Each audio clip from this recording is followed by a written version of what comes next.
this brings the Kentucky Bang Bang, the Indiana Bang Bang, and whatever other Bang Bang they can possibly source. Because this is, it's not spicy. It's like, it's just hot. It tastes hot to me.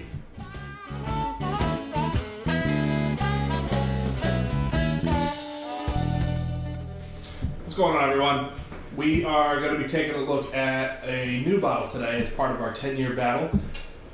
This one I'm a little excited about.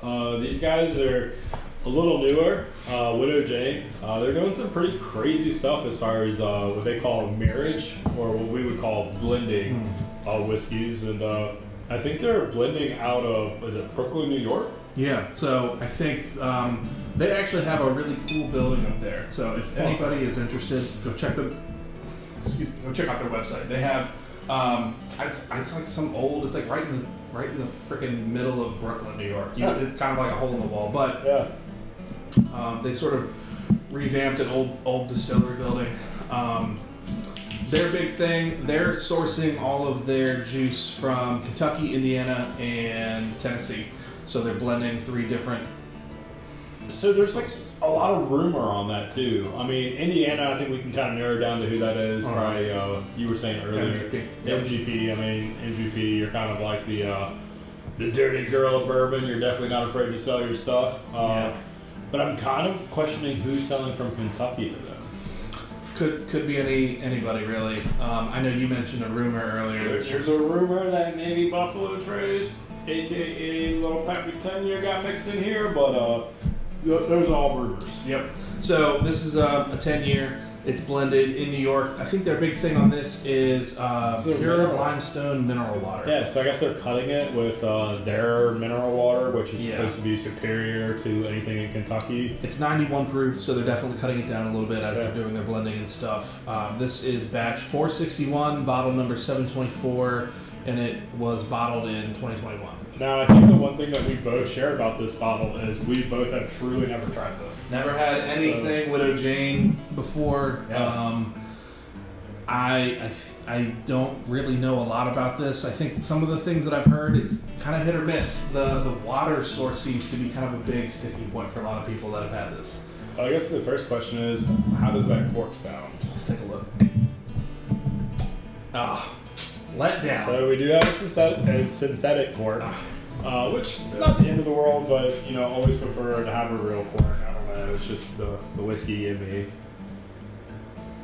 Interesting. Does it? You want to grab a glass for me? All right. So we'll try to keep this quick again.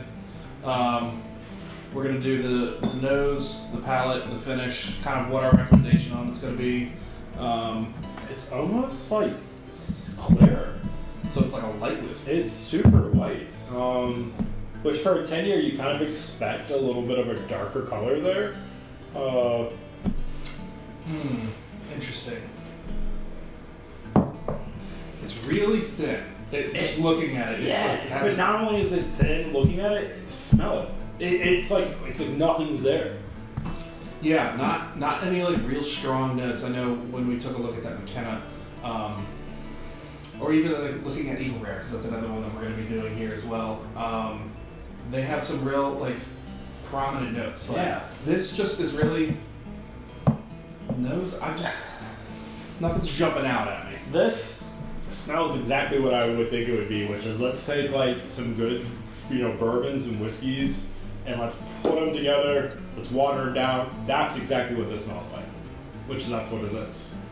You definitely get the oak on the nose. It's pretty low proof. It's light. Not a lot of alcohol or ethanol stuff on the nose. I'm almost getting some light fruits, like some dried fruits, like maybe like a dried pear almost. It's kind of what oh, that's not a good face. No, I'm actually really shocked about how I feel about this bottle. But I'm gonna tell you, I don't like the finish on it. The finish it's very weird. That's interesting. Yeah. I was fully ready to just be like, this is a total pass. Not quite there right now. I...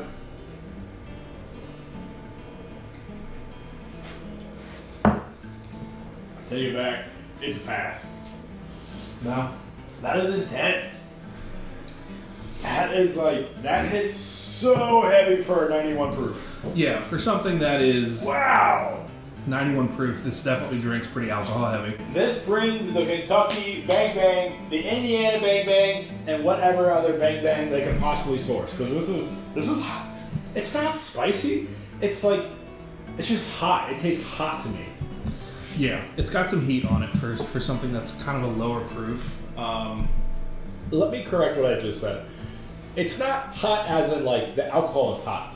It actually is spicy is what I'm trying to say. Oh. Like that initial like palate when I just like kind of, you know, just took a dab was pleasant. But then when I went through to an actual sip, I'm not a fan.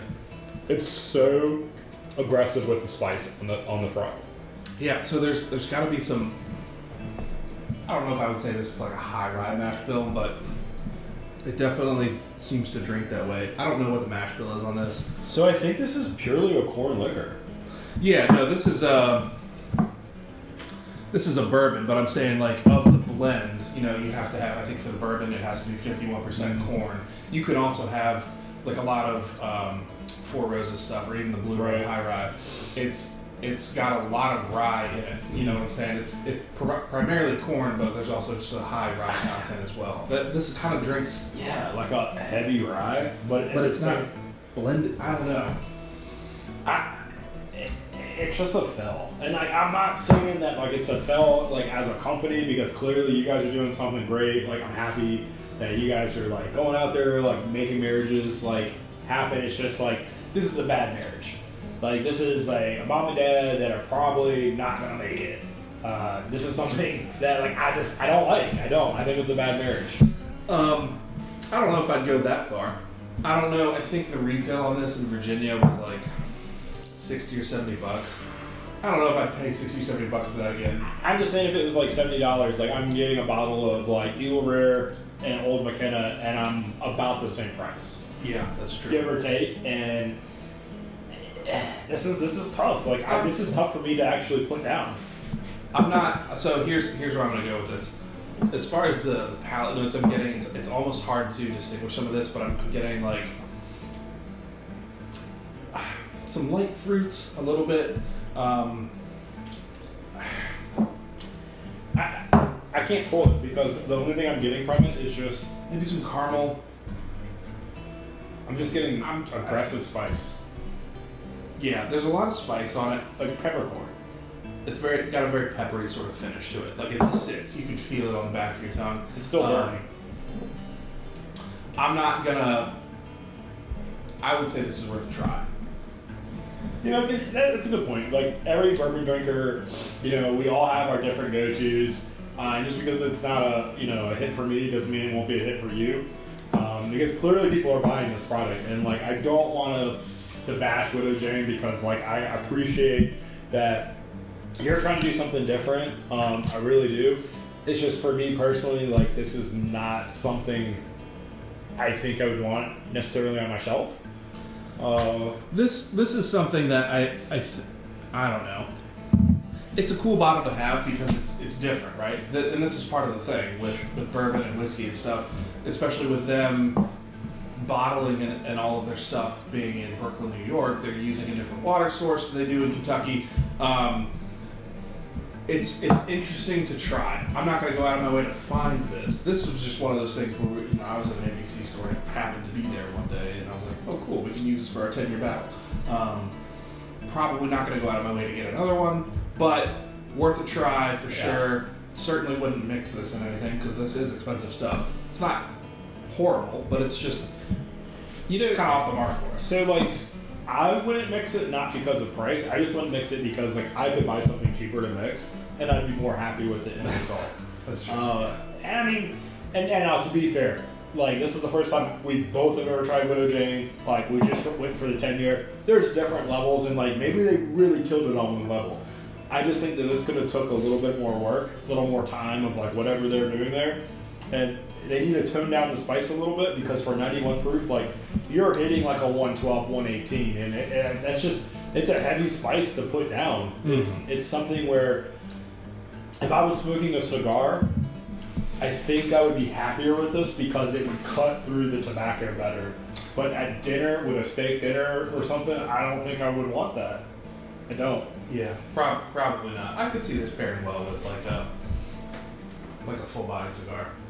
That would probably be pretty good. I almost want to do a cut where like we have a cigar and we're like, all right, like now, like you know, like we could maybe that'll be another video that we do where we take a look at some of these and how they pair with cigars and stuff. But so yeah, I think try is probably our recommendation. You know, maybe if you're in a bar or something like that, and you're curious, and it's not an outrageous price. Absolutely, grab a pour. $12, $15 max is what I'm paying for a 2 ounce pour. Yeah, 1 2 ounce, maybe 1.5. I don't know. Yeah. But tell us what you think about it. Like maybe my palate's different than yours. So like you know like we want to hear from you guys.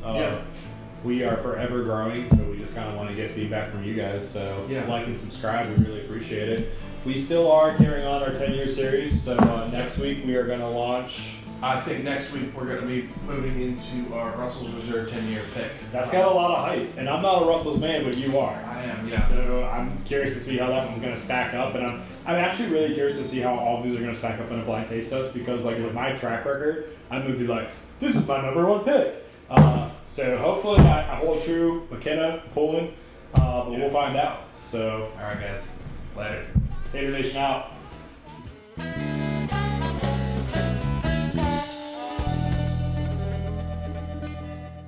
You did it again. You keep taking my thing. I'm stealing your thunder.